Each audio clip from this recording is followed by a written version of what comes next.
नमस्कार, स्वागत है आप सभी का। आप देख रहे हैं आज की चर्चा। मैं हूं प्रीति सिंह। किसी भी देश की संस्कृति और उसके संस्कारों को जानने के लिए उसकी भाषा को जानना जरूरी है। मातृभाषा सिर्फ संवाद का स्वाभाविक माध्यम ही नहीं है, बल्कि किसी भी व्यक्ति या समुदाय की सांस्कृतिक पहचान भी होती है। इसलिए जरूरी है कि सरकार मातृभाषा में पढ़ाई को प्रोत्साहित करने के लिए नीति बनाए और जमीनी स्तर पर उसका पालन भी सुनिश्चित करे। कई भाषाओं की चिंताजनक स्थिति और भविष्य में उन्हें लुप्त होने से बचाने और अपने सदस्य देशों की भाषाई और सांस्कृतिक विविधता को संरक्षित रखने के लिए नवंबर 1999 में यूनेस्को ने 21 फरवरी को अंतर्राष्ट्रीय मातृभाषा दिवस के रूप में मनाना स्वीकार किया। संयुक्त राष्ट्र की इस संस्था ने विश्व की आधी से अधिक भाषाओं के भविष्य को लेकर चिंता जाहिर करते हुए आशंका जताई कि शताब्दी के अंत तक ये भाषाएं प्रायः विलुप्त हो जाएंगी। 2021 के लिए अंतर्राष्ट्रीय मातृभाषा दिवस का विषय है समावेशी शिक्षा और समाज के लिए बहुभाषिता को प्रोत्साहन। ये इस अवधारणा पर आधारित है कि एक समावेशी समाज बनाने के लिए बहुभाषिता जरूरी है। यह सिद्धांत प्रधानमंत्री नरेंद्र मोदी के शासन दर्शन की मूल भावना सबका साथ, सबका विकास, सबका विश्वास के भी अनुरूप है। उपराष्ट्रपति एम वेंकैया नायडू ने यह लेख लिखकर मातृभाषाओं के महत्व और उसके प्रचार प्रसार के लिए काम करने की जरूरत पर जोर दिया है। साथ ही उपराष्ट्रपति एम वेंकैया नायडू ने 21 फरवरी को अंतर्राष्ट्रीय मातृभाषा दिवस से पहले लोकसभा और राज्यसभा के सभी सांसदों को अलग अलग भाषाओं में पत्र लिखा है कि वो अपने क्षेत्रों में स्थानीय भाषाओं के प्रचार प्रसार के लिए काम करें। उन्होंने सांसदों से कहा कि आप जिस बड़े इलाके का संसद में प्रतिनिधित्व करते हैं, मैं आग्रह करता हूं कि आप वहां की स्थानीय भाषाओं को प्रमोट करने में सक्रिय रूप से सहायक बने। उन्होंने कहा कि आपके प्रयासों से भारतीय भाषाओं को काफी ज्यादा प्रोत्साहन मिल सकता है। आज की चर्चा में हम मातृभाषा के महत्व का विश्लेषण करेंगे और इस पर चर्चा के लिए मेरे साथ जुड़ रहे हैं दो खास मेहमान। मेरे साथ चर्चा में जुड़े हैं डॉक्टर नारायण चौधरी, सहायक निदेशक, केंद्रीय भारतीय भाषा संस्थान। साथ ही मेरे साथ जुड़े हैं प्रोफेसर वृषभ प्रसाद जैन, निदेशक व्याकरण, महात्मा गांधी अंतर्राष्ट्रीय हिंदी विश्वविद्यालय। आप दोनों मेहमानों का बहुत बहुत शुक्रिया आज की चर्चा में शामिल होने के लिए। डॉक्टर चौधरी, पहले आपसे शुरुआत करूंगी और मैं चाहूंगी थोड़ा आप समझाएं कि भाषाई विविधता के मामले में हम कितने समृद्ध हैं और कैसे किसी संस्कृति की पहचान उससे भाषा से होती है। बाकी देशों के मुकाबले भारतवासियों के लिए जो मातृभाषा दिवस है उसका महत्व ज्यादा क्यों है? सबसे पहले तो मैं माननीय हमारे राष्ट्रपति जी वेंकैया नायडू का धन्यवाद कहना चाहता हूं। और हमें पता है हमारे यहाँ पे वो भारतीय भाषा संस्थान में कई बार आए हैं और भाषा के प्रति उनका लगाव बहुत अच्छा है। और हमें विश्वास है कि पिछले कुछ वर्षों में सारी भारतीय भाषाओं पे जो महत्व दिया जा रहा है और आगे और जो कुछ भी होने वाला है, खास करके अभी जो हमारी नई राष्ट्रीय शिक्षा नीति आई है 2020 की, उसमें भारतीय भाषाओं पे बहुत अच्छा जोर दिया गया है। और हमें विश्वास है कि इससे हमारे भारत में जो भाषाएं हैं, कई सारी भाषाएं हैं, उन सभी का विकास होगा। अब इससे पहले एक छोटा सा एक ब्रीफ में दूंगा कि पूरे विश्व में कुल मिला के कही जाती है कि करीबन 7000 के आसपास भाषाएं हैं। इसमें भारत का स्थान चौथे नंबर पे आता है। सबसे पहले नंबर पे आता है एक देश है छोटा सा अफ्रीका में, पापुआ न्यू गिनी, जिसके यहाँ एक अनऑफिशियल अनाधिकारिक सर्वेक्षण है, उसके मुताबिक से वहां पे करीबन 800 के आसपास भाषाएं बोली जाती हैं। उसके बाद दूसरा नंबर आता है इंडोनेशिया का। इंडोनेशिया हमारे बगल का साउथ ईस्ट एशिया का देश है और वहां पे करीबन 750 के आसपास भाषाएं हैं। तीसरे नंबर पे आता है नाइजीरिया का, जहां पे भी करीबन 700 के आसपास हैं। और चौथे नंबर पे आता है हमारे भारत का स्थान, जिसमें कहा जा रहा है कि यहाँ पर कुल मिलाकर के ये अनाधिकारिक फीचर नंबर में बता रहा हूँ, ये एक अंतर्राष्ट्रीय ऑर्गेनाइजेशन है, उसने किया हुआ है कि यहाँ पे कुल मिलाकर के 456 भाषाएं हैं। बट असली संख्या हो सकता है कि इससे भी ज्यादा। और ये मैं भाषा की बात कर रहा हूँ, मातृभाषा की बात नहीं कर रहा हूँ। मातृभाषा को हमारा जो हमारी जो सरकार है, हम जो ये रजिस्ट्रार जनरल ऑफ इंडिया जो इस सारी भाषाओं का सर्वेक्षण करती है और उसका फिर डेटा निकाल के लाती है, उसके मुताबिक यदि जाएं तो 2011 का डेटा ये कहता है कि भारत में कुल मिलाकर के 19,500 मातृभाषाओं के नाम, अलग अलग नाम दर्ज किए गए। जब हमारे सेंसस के लोग जाते हैं, लोगों से पूछते हैं कि आप कौन सी भाषा बोलते हैं, तो लोग अलग अलग नाम देते हैं। वो जरूरी नहीं है कि वो साइंटिफिक नाम हो। जैसे कि मान लीजिए उत्तर प्रदेश में आप किसी गांव में जाकर के किसी से पूछें कि भाई आपकी मातृभाषा क्या है, और वो ज्यादा पढ़ा लिखा ना हो तो वो कहेगा कि मेरी भाषा देहाती है, मेरी भाषा ठेठी है। वो ये नहीं कहेगा कि मैं हिंदी बोलती हूँ या भोजपुरी बोलता हूँ या ब्रज भाषा बोलता हूँ, वो ऐसा नहीं कहेंगे। तो इस तरह के नाम जो आते हैं, उस तरह के नाम की संख्या 19,500 है।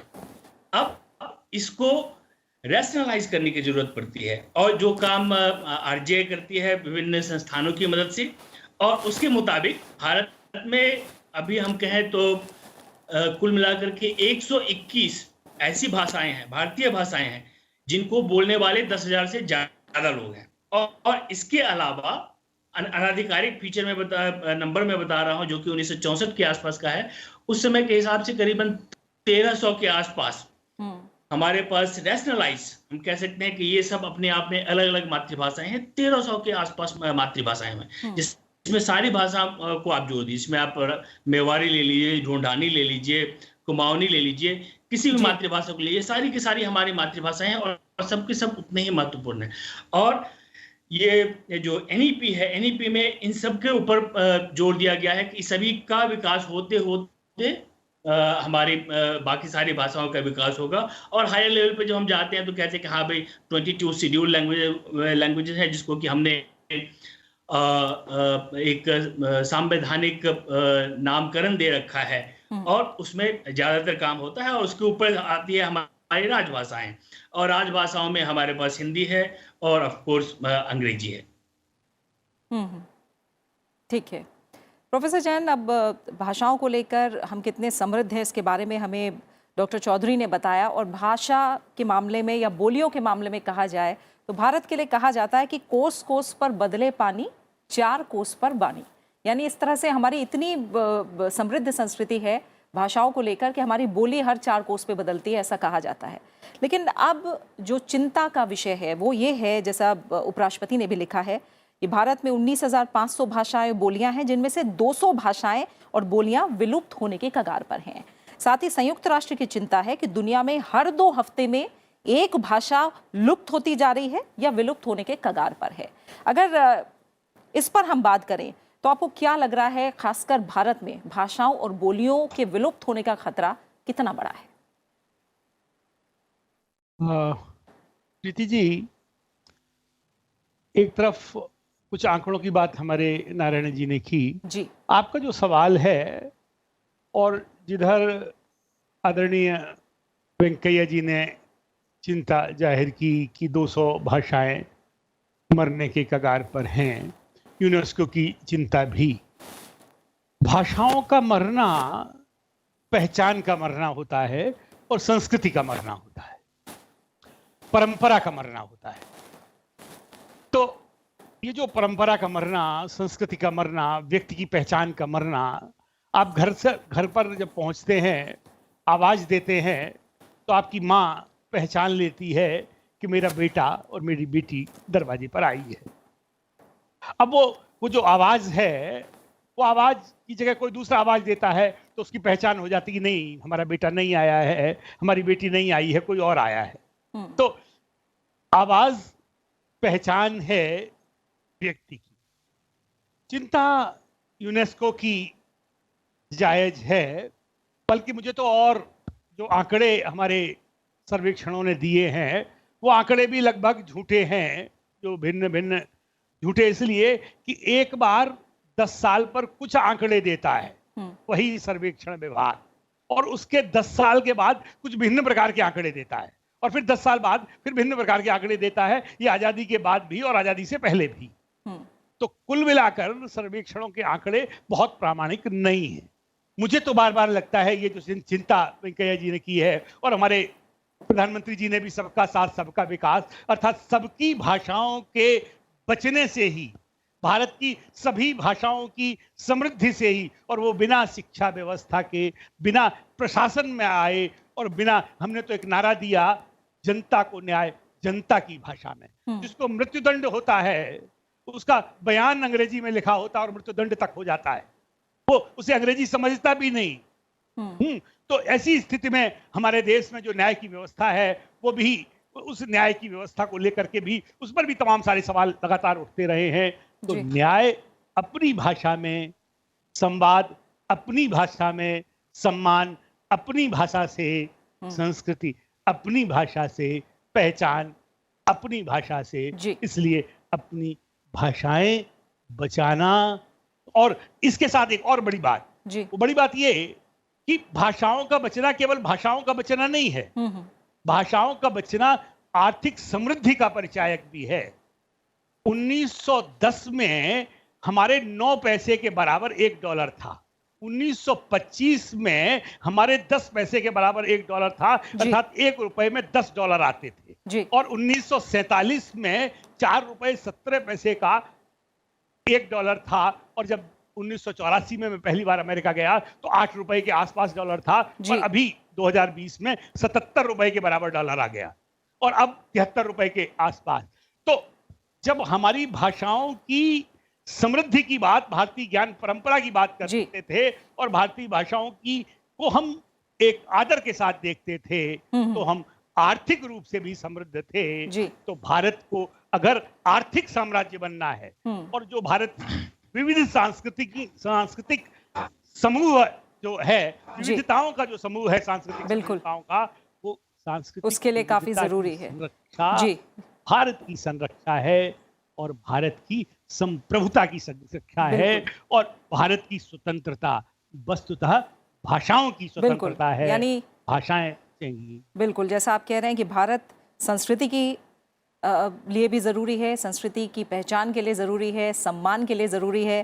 डॉक्टर चौधरी, जैसा अभी प्रोफेसर जैन ने भी कहा कि जब तक हम भाषा का इस्तेमाल नहीं करेंगे, उसका प्रयोग नहीं करेंगे, उसका ज़्यादा से ज़्यादा अपने बोलचाल में भी एक तरह से इस्तेमाल नहीं करेंगे, ये सबसे बड़ा ज़रूरी एक कदम है अगर भाषा के अस्तित्व को बचा कर रखना है। जैसा उपराष्ट्रपति ने भी कहा कि भाषाओं की विविधता और बहुमूल्य बोलियां वाले हमारे कई सारे क्षेत्र ऐसे हैं जो ज्ञान के गढ़ रहे हैं, लेकिन आज वो संकट में है, और इसका मुख्य कारण अपनी मातृभाषा को कम आंकना और अंग्रेजी को झूठी शान की तरह लेकर चलना है। ये जो मानसिकता हमारे देश में बनी हुई है, सिर्फ एक कोने की बात नहीं, हम पूरे देश में हर क्षेत्र की बात कर सकते हैं, इस मानसिकता को कैसे तोड़ा जा सकता है? धन्यवाद। ये सिर्फ हमारे देश की बात नहीं है, ये पूरे विश्व भर में एक फिनोमेनन चल रहा है। और यूएन का डेटा यदि आप उठाएं, यूनेस्को का यदि लिस्ट आप उठाएं, तो उसमें सारे देशों की भाषाएं आपको मिलेंगे। और इसमें इसका जो मुख्य कारण मुझे नजर आ रहा है वो पिछले 50 सालों के दौरान आया हुआ है, या फिर पिछले 20-25 सालों के दौरान हम लोगों ने इस पे ज़्यादा फोकस करना शुरू किया है कि नहीं भाई, हमें अपनी मातृभाषाओं पे ज़्यादा जोर डालना है। और आप जानते हैं कि 1999 में ही यूनेस्को ने इस तिथि को 21 तारीख को बताया कि भाई इसको अब हम इंडिजिनस, ये मातृभाषा दिवस के तौर पे बनाएंगे। और अभी का जो सिचुएशन चल रहा है पूरे विश्व भर में, यूनेस्को ने इस पूरे डिकेड को, यानी कि 2019 से लेकर के 2029 तक के इस पूरे डिकेड को इंडिजिनस लैंग्वेज डिकेड के तौर पे घोषित किया हुआ है। और कई सारे कार्यक्रम पूरे विश्व भर में होने हैं, जिसमें कि भारत भी एक प्रतिभागी है। यूनेस्को की तरफ से मिनिस्ट्री ऑफ एजुकेशन हम लोग भी पार्टिसिपेट कर रहे हैं। जो भाषाएं, सर ने भी बताया कि बहुत सारी भाषाएं ऐसी हैं जिनकी अपनी लिपि नहीं है। लिपि इसलिए नहीं क्योंकि वो उनको लिखने में कभी प्रयोग नहीं किया जाता था। ऐसा नहीं कि वो भाषाएं नहीं है, they are also a language and they are separate language having their own, sorry मैं अंग्रेजी में बोल रहा हूँ, वो अपने आप में अलग भाषाएं हैं, और उनमें अपने अलग अलग खास नॉलेज हैं। कुछ इस तरह की जानकारियां हैं जो आपको अन्य भाषाओं में नहीं मिलेंगी, और वो सारी जानकारी यदि वो भाषाएं मर जाती हैं, उनको बोलने वाला कोई नहीं रहेगा, तो वो सारी की सारी चली जाएंगी, और ये एक नुकसान होगा पूरी मानव जाति का। इस नुकसान से हमें बचाना है, पहली बात। दूसरी बात कि ग्लोबलाइजेशन को आप रोक नहीं सकते। कोई एफर्ट ऐसा नहीं हो रहा है, कोई ये नहीं कह रहा है कि globalisation is a bad thing और इंफॉर्मेशन टेक्नोलॉजी इज एक बुरी बात है, इस पे हमें नहीं जाना चाहिए, इस पे जाना है। तो यानी कि भाषा को यदि आपको सशक्त करना है तो उसमें इंफॉर्मेशन टेक्नोलॉजी लेके आई है, उसको ग्लोबलाइजेशन के संदर्भ में कहीं पे कॉन्टेक्स्ट करके रखिए। अब कोई भाषा मरती क्यों है? मान लीजिए कि नॉर्थ ईस्ट में, उत्तर पूर्व में कोई एक छोटी सी भाषा है, मान लीजिए कि लूरो नाम की एक भाषा है निकोबार में, एक छोटी सी भाषा है जिसको बोलने वाले कुल मिला के मुझे लगता है 3-4 हजार लोग हैं। अच्छा। अभी हम भारतीय भाषा संस्थान में इस पे एक अच्छा काम किए हुए हैं जी। और इसका एक उदाहरण मैं आपको दे देता हूँ कि छोटी सी भाषा है, 4-5 हजार लोग बोलते हैं और उनके अलावा और कोई नहीं बोलता है, लेकिन वहां के जितने भी लोग हैं वो सारे के सारे लोग अब हिंदी भी बोलना जानते हैं क्योंकि उनको आपस में किसी से बात करनी है, या अंग्रेजी भी जानते हैं क्योंकि उनको इंटरनेट पे कुछ सर्फ करना है या कोई और जानकारी इकट्ठा करनी है जो कि हिंदी में उपलब्ध नहीं है या इंग्लिश में उपलब्ध है। तो वो इंफॉर्मेशन लेने के लिए उनको उस नए लैंग्वेज को की जानकारी चाहिए। अब इसमें हो क्या रहा है कि उनकी जो भाषा है, उनकी भाषा का जो पहला यूज था, जहां जहां पे वो अपने भाषा का प्रयोग करते थे, उन जगहों पे वो अभी भी प्रयोग में है। यदि वो उन जगहों पे प्रयोग होना बंद हो जाता है, यानी कि पहले यदि वो घर में अपना प्रयोग करते थे, यदि वो अपने कम्युनिटी में, अपने समाज के लोगों के साथ, अपने गांव के लोगों के साथ उस भाषा का प्रयोग करते थे, यदि वो अभी तक जारी है तो उस भाषा पे कोई खतरा नहीं है। वहां के लोग नई भाषा सीख रहे हैं जो कि उनकी जरूरत है और ऐसा होना चाहिए। नई भाषा सीखने से आपको नई जानकारी मिलती है, तो ये होना जरूरी है और इसमें कोई बुराई नहीं है। लेकिन होता क्या है कभी कभी कि उस समुदाय के लोग अपनी मातृभाषा में जो काम पहले करते थे वो काम करना बंद कर देते हैं। नया जनरेशन आता है, नया जनरेशन देखता है कि भैया मेरी पढ़ाई हो रही है हिंदी में या इंग्लिश में, तो उनका पहली भाषा, फर्स्ट लैंग्वेज, वो दूसरी भाषा हो जाती है और वो कंटिन्यू यदि कर जाता है तो पुराना जनरेशन जो उस भाषा को बोल रहा था वो बोल के चला गया, उसके बाद नया जनरेशन जो आया उसकी कॉम्पिटेंस उसकी अपनी मातृभाषा में कम हो गई। किसी भी लैंग्वेज में आपकी कॉम्पिटेंस कम होगी तो आप खुद ही झेप महसूस करें कि मैं इस भाषा को ना बोलूं, और धीरे धीरे वो भाषा के बोलने वाले खत्म हो जाते हैं, बोलने वाले कम हो जाते हैं और वो भाषा मर जाती है। तो सभ्यता नहीं मरी, लोग नहीं मर गए कहीं, लेकिन उस भाषा का उपयोग खत्म हो गया, उस भाषा का अभी प्रयोग खत्म हो गया, इसलिए वो भाषा मरने पे जा रही है। अब इससे उभरने के लिए ये मैं एक नेचुरल चीजें बता रहा हूँ, मैं हमारा फील्ड एक्सपीरियंस है। हम भारतीय भाषा संस्थान में कई सारे एंडेंजर्ड लैंग्वेज पे भी काम करते हैं, तो वहां से एक उदाहरण दे रहा हूँ, ये छोटी छोटी भाषाओं का उदाहरण दे रहा हूँ। मैं बड़ी भाषा पे अभी आया नहीं। आप कह सकते हैं कि खतरा हिंदी पे भी है, खतरा तेलुगु पे भी है, खतरा बोडो पे भी है, खतरा डोगरी जैसी बड़ी भाषाओं पे भी है जिनको बोलने वाले करोड़ों में है, करोड़ों में है, तब भी खतरा है। लेकिन खतरा किस स्तर पे है उसको देख करके और उसको उस भाषा को हम किस तरह से प्रमोट करें, इस पे हमें विचार करने की जरूरत है। बिल्कुल प्रोफेसर जैन, उपयोग बढ़ाना और ज़्यादा से ज़्यादा उसका इस्तेमाल करना, चाहे वो लिखित रूप में हो, बोलने के रूप में हो, ये पहली शर्त होगी अगर हमको किसी भी भाषा और बोली को बचा कर रखना है। अगर मैं कुछ कोशिशों की ही बात करूं और हर स्तर पर अगर हम बात करें, जैसे स्कूल में बात कर रहे हैं, आप लोग ने जो राष्ट्रीय शिक्षा नीति है नई, उसमें किस तरह की कोशिशें हो रही हैं उसके बारे में बताया। साथ ही अगर मैं राज्यसभा में देखूं तो जो रीजनल लैंग्वेजेस जो हैं उनका इस्तेमाल 5 गुना बढ़ा है। राज्यसभा के सदस्य अब संसद में 22 अनुसूचित भाषाओं में से किसी में भी बोल सकते हैं और अपने विचार प्रस्तुत कर सकते हैं। इसके साथ साथ अनुवाद भी उपलब्ध कराया जाता है और सदस्य उन भाषाओं में से किसी में भी अपने विचारों को रख सकते हैं। अगस्त 2017 में राज्यसभा के सभापति का जब पद ग्रहण किया था एम वेंकैया नायडू ने, तो उन्होंने सदन के सदस्यों को अपनी मातृभाषा में विचार रखने के लिए वो हमेशा प्रेरित करते रहे। उन्होंने कोशिशें की हैं इस दिशा में। वहीं बहुभाषावाद की दिशा में महत्वपूर्ण कदम बढ़ाते हुए सुप्रीम कोर्ट ने अपने फैसलों को 22 अनुसूचित भाषाओं में से 6 भाषाओं में अनुवाद करने का निर्णय लिया है और ये अभी एक शुरुआत है। इससे इस शुरुआत का मतलब यही है कि हर किसी की पहुंच न्याय तक हो सकेगी।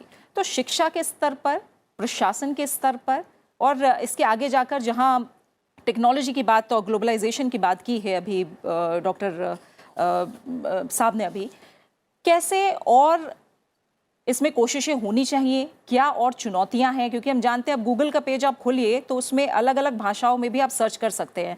मराठी भी है वहाँ, गुजराती भी है, कई सारी रीजनल लैंग्वेजेस हैं जिसमें हम सर्च कर सकते हैं। एनआरआई की बात करें, दुनिया भर में जो भारतीय हैं वो अलग अलग पदों पर भी हैं, बहुत बड़ी संख्या है उनकी बाहर। किस तरह से एक छोटे लेवल से लेकर आगे तक हम और कोशिशें कर सकते हैं और इसमें चुनौतियां क्या हैं आपकी नज़र में?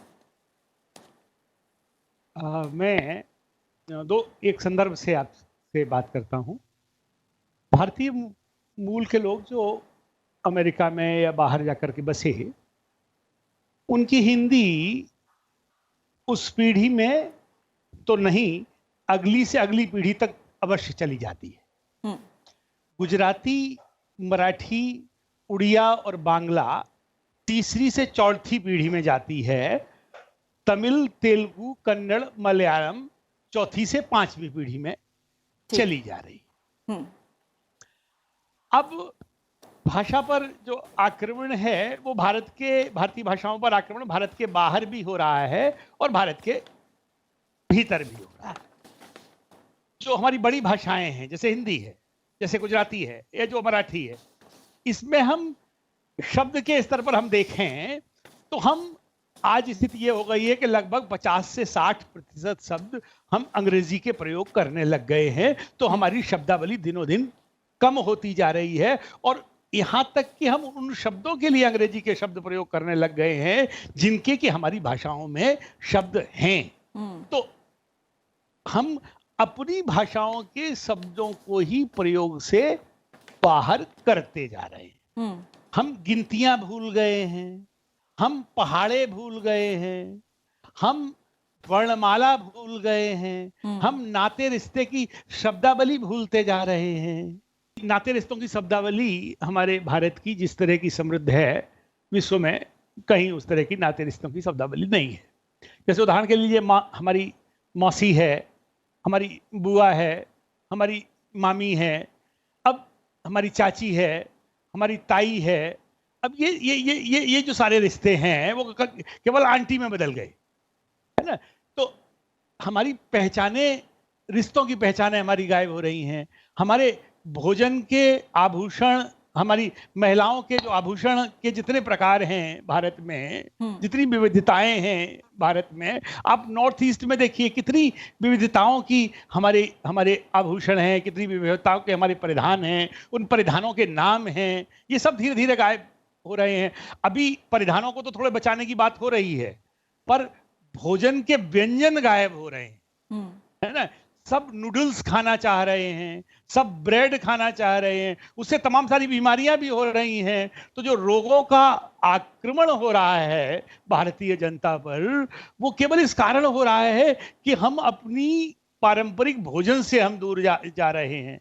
तो हमारी भाषाओं के बचने का मतलब हमारी जीवन शैली का बचना, और ये जीवन शैली का बचना इसलिए आवश्यक है क्योंकि उसी के साथ साथ भारतीयता। तो मैंने जैसा अभी ये भी कहा कि जो हमारी बड़ी भाषाएं हैं, उन बड़ी भाषाओं की शब्दावली हमारी गायब हो रही है। उसकी जगह अंग्रेजी की शब्दावली का प्रयोग लगातार करते जा रहे हैं।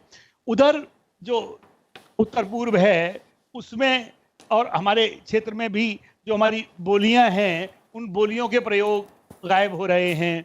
तो हम क्यों इधर ये जो बात की गई कि ग्लोबलाइजेशन रुकेगा नहीं और रुकना भी नहीं चाहिए, क्योंकि ग्लोबलाइजेशन एक और लगता है कि मनुष्यता पर खतरा है, पर दूसरी तरफ मनुष्यता का विस्तार भी है। जी, भारतीय जो मानव मूल्य हैं पूरे विश्व को देने का हमें अवसर मिला इस विश्व बंधुत्व के कारण ही। तो हमारा जो मूल्य हैं उन्हें हम विश्व तक पहुंचा पाते हैं क्योंकि हम ग्लोबलाइजेशन के हिस्से बनते हैं। पर टेक्नोलॉजी से, लेकिन टेक्नोलॉजी के साथ हमें समृद्ध होना चाहिए। हमारी कमजोर पक्ष ये है कि जब टाइपराइटर आया था तो उसमें तो की सीमाएं थी। आज कंप्यूटर में की सीमाएं नहीं है। हम समस्या का क्या है कि हमने अपनी भाषाओं के उच्चरित रूप को कैसे हम लिख पाए, इसका काम हमने नहीं किया, भाषा के लोगों ने भी नहीं किया। तो भाषा के जो विविध उच्चरित रूप हैं वो अभी भी हम आईपीए में लिखना चाहते हैं, क्यों नहीं देवनागरी बेस जी को आधारित होकर लिखना चाहते हैं। नागरी अब आप देखिए, ङ पंचम जो ध्वनि है ङ, वो पूरे उत्तर पूर्व में अधिकतम है। अब ङ रोमन में लिखी ही नहीं जा सकती, पंचम ध्वनियां रोमन में ठीक से लिखी ही नहीं जा सकती। तो भारत की भाषाओं को संस्कृत, पाली, प्राकृत, अपभ्रंश की परंपरा के साथ साथ वो जिस रूप में उच्चरित हो रही हैं उसमें संरक्षित करते हुए टेक्नोलॉजी के विकास का काम करना चाहिए। भारत सरकार ने TDIL के नाम पर बहुत सारा पैसा दिया, पर हम विकास वैसा नहीं कर पाए क्योंकि हम सजग नहीं थे। जी तो हमें सजगता के साथ टेक्नोलॉजी का विकास करना, हमें अपनी ज्ञान परंपरा, वैद्यक परंपरा, चिकित्सा की परंपरा, आभूषण की परंपरा, भोजन की परंपरा, उनकी शब्दावलियों की रक्षा के साथ साथ, उनके बनाने की परंपरा की रक्षा के साथ साथ, बिना उनकी रक्षा के भारतीय भाषाओं की रक्षा होने वाली नहीं है। तो ये तो भारतीय भाषाओं के साथ साथ कोशिशें हुई हैं, बहुत कोशिशें हो रही हैं और बहुत कुछ है जो अभी किया जाना बाकी है। बहुत से ऐसे बिंदु हैं जिन पर ध्यान देना जरूरी है अगर हमें अपनी भाषा और बोलियों को बचाए रखना है। और इसी के साथ डॉक्टर चौधरी आपका और प्रोफेसर जैन, आप दोनों मेहमानों का बहुत बहुत शुक्रिया आज की चर्चा में शामिल होने के लिए, हमें वक्त देने के लिए। तो संस्कृति और भाषा एक ही सिक्के के दो पहलू हैं और एक भाषा को समाप्त करना बेशकीमती विरासत को खोने जैसा है और हम इसे होने नहीं दे सकते, जैसा उपराष्ट्रपति एम वेंकैया नायडू ने भी कहा है। और जाहिर तौर पर सबसे पहला कदम होगा अपनी भाषा और बोलियों को लेकर हमें जो समाज में व्याप्त मानसिकता है उसे तोड़ना। और जाहिर है हम भारतवासियों के लिए अंतर्राष्ट्रीय मातृभाषा दिवस का विशेष महत्व है। सांस्कृतिक और भाषाई विविधता भारतीय सभ्यता का आधार रही है। हमारे मूल्य, मर्यादाएं, आदर्श, आकांक्षाएं, जीवन और साहित्य सभी हमारी मातृभाषाओं में ही अभिव्यक्ति पाते हैं। भाषाओं और बोलियों की ये समृद्ध विविधता हमारे स्थानीय ज्ञान परंपराओं की वाहक है जिन पर आज लुप्त होने का खतरा मंडरा रहा है। लेकिन मातृभाषाओं को लेकर हमारी मानसिकता में बदलाव, हमारे आपके छोटे छोटे प्रयास भी मिलकर इन्हें लुप्त होने से अवश्य बचा सकते हैं। इसी के साथ इस खास पेशकश में फिलहाल इतना ही। नमस्कार।